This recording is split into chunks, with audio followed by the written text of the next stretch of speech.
Turn it over to Mr. Robertson.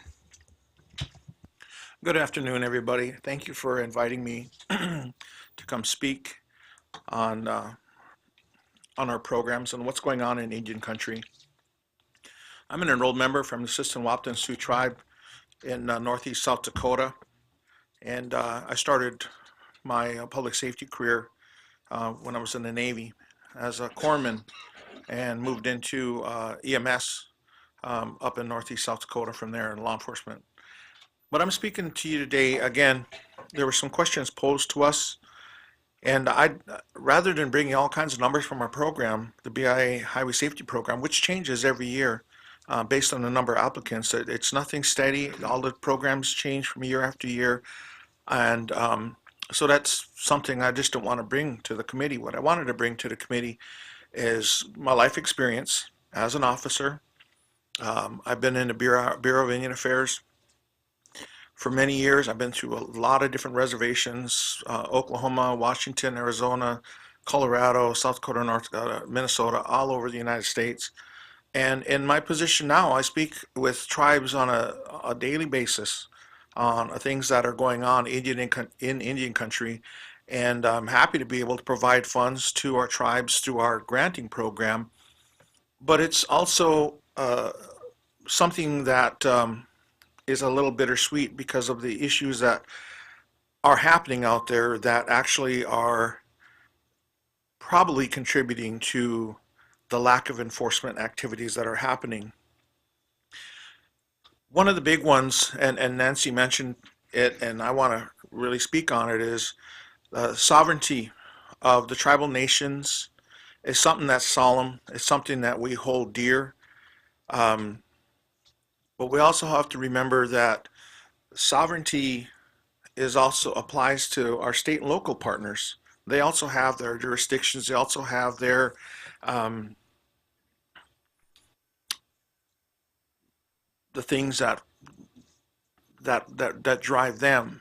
Now, where sovereignty comes in the issue, just as a general word, and what we find out, what I find out in speaking with our chiefs is it it creates a roadblock per se because in some of our jurisdictions, not all of them, sovereignty is a roadblock in the sense that one of my chiefs that I spoke with, he talks about the lack of cooperation from the outside jurisdictions to the tribal jurisdiction, to the point where the outside jurisdiction has employees that live within the reservation boundaries, these enrolled members that work for the outside jurisdictions are directed not to help the tribes.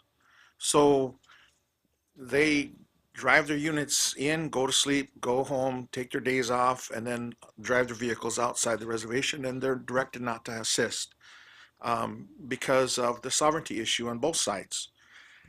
And he speaks out how it would be nice if it was like a city where you got the county helping out, you got the state police helping out, and you got the local city police helping, all helping each other. And I can tell you from my own experience where I pulled over a DUI driver, and it was a non-member, non-Indian on the reservation, where I'd have to call into local jurisdiction. And that local city officer would pull up, talk to the guy, and let him drive off. And then the person is obviously drunk. And it was so disheartening for me to see that. But, I would just say, you know what? That person goes down the road, that person kills somebody. I got it on tape. I did my job, and that person decided, that officer took their discretion and decided how to handle it the way they were going to handle it. And that still happens. I still have tribes now that talk about these kind of issues that are occurring within their jurisdictions. And it's really sad that this day and age, we still have that issue to have to deal with. But on the other side of that, we do have tribes that have very good working relationships, very good cooperative agreements, very good cross jurisdictional agreements where a tribal officer pulls somebody over and takes that person to magistrate court in the state because of the agreements they have in place. So there are good working programs out there, but a lot of them aren't. And again, it's because of the sovereignty, and I'm not the sovereignty of both or any jurisdiction um, that is part of that area. And it varies from state to state, from region to region. We've got jurisdictions that where state police will hit the reservation line and stop and turn around and go back. And we have them where they feel free to come and go as they please because they have a very good working relationship with the tribes. And it seems that those that have the cross culture or cross jurisdictional agreements have a better rate of impaired driving arrests. Again, because you have more eyes on the road that are helping, to put the DUIs away. So sovereignty is good.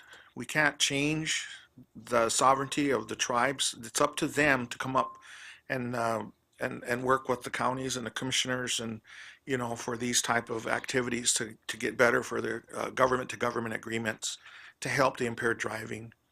And it's just something I think the committee, is I'm not sure if you're aware of, but it still happens today. And it's regional. It's not just one place that it's happening. It varies from tribe to tribe. Um, so I just think it's important that, everybody be aware of that happening. And like Nancy said, it would be nice if we could cookie cutter an agreement to make everybody, be happy and hold hands and sing kumbaya, but it just doesn't happen. And we do have our leadership changes at different times within our governments for the tribe. Over 500 tribes, not all of them have a 2-year term in their leadership. Some of them change every year. Some of them change every 4 years. So it's hard to be able to just cookie cutter a solution for this sovereignty issue that we have in some places in the United States. Um, and again, I'm talking in generalities and visiting with the tribes that we work with in our office. We got input from them, and again, I talk with them a lot. So and it's a lot of politics. It's like the old I remember the Dukes of Hazzard, where Boss Hogg and all that. It all comes down to politics on every aspect of it. That's the hard part of it. That's the sad part of it. But a lot of time it comes down to that. And just like the local officer lets the person go, that might have been a person that could have had an influence on their job. And I didn't know that. But that still happens these days too in our communities. So, but sovereignty is it does play a role to some extent. Some of the strategies for Indian country that in rural areas we talk about, and I appreciated the sheriff, but I remember it wasn't that many years back where we had 5 officers taking care of 2 million acres. I can't remember how many millions of, how many hundreds of miles of roads, and that was a 24-hour program, 24-hour system, 5 officers. Um, we are facing probably more so lack of manpower issue in Indian country than any other probably jurisdiction in the United States because first of all the uh, lack of housing that our reservations have available to our people that want to work on the reservations. The high crime rates on a reservation sometimes dictate our officers going from call to call to call and not being able to make vehicle stops, not be able to do traffic. And I can tell you, when I was a traffic off or when I was a uniform officer, we'd go in some districts and we were stuck there going from house to house to house. And we'd be there all night because of the parties, because of the fights, because of things that were going on. And we were not able to um, do traffic sometimes. And we still have that problem. Um, Officers, we have some places that have 10,000 people in their whole communities, and I just got some statistics from one of them. I think that particular agency did like 56,000 calls per service, um, and they really don't do any traffic because they have so many other issues that they're dealing with just on a day-to-day basis. I talked to one tribe who, again, this comes down to manpower and our strategies. Our strategies are trying to recruit, but when you have a tribe that can only pay 15 $18 an hour for an officer, and you've got jurisdictions that are paying, 200 or 23 to $25 an hour with benefits, our officers are leaving just in packs to go make it better for their families. And they're going to other jurisdictions to take those jobs, which leaves our little jurisdictions without officers. So, and remoteness, I remember going on a call when I was working in Nevada. I mean, it was a 75-mile drive to an active assault going on where the family's trying to hold the assailant down and the ambulance won't go in until the cop gets there, and I'm 75 miles away, and I'm running code, foot to the floor, and I'm out there asking for backup, and the radio starts crackling, and the guy says, well, I'm out here. And I said, can you head up? Could you back me up? He goes, yeah, I'm 40 miles away from you. I'll get there as fast as I can. That's what we face out there in Indian country. It happens over and over and over. We have, sometimes 50 miles from point A to point B. And that again goes to what Nancy was saying, as when we have a major vehicle crash, some communities only have one ambulance, and they have to call other jurisdictions to come in for a second ambulance on a crash with three serious injuries, because you're not going to stick three people in an ambulance when you only have enough medics to take care of two at best. So our officers a lot of times are trying to deal with family that show up on scene, and it just creates a snowball of um, lack of really good care. We train our officers at the Indian Police Academy to be first responders, but when they're having to deal with family that show up on scene, multiple people, and it's tough. So lack of manpower is a big thing on our reservations. As far as one of the things that is the strategies we're trying to do things to bring officers on um, to our to Indian country to serve. Um, some of the things that we are trying to do, and it works effective in some places though, is education in community education, but we have to have buy-in.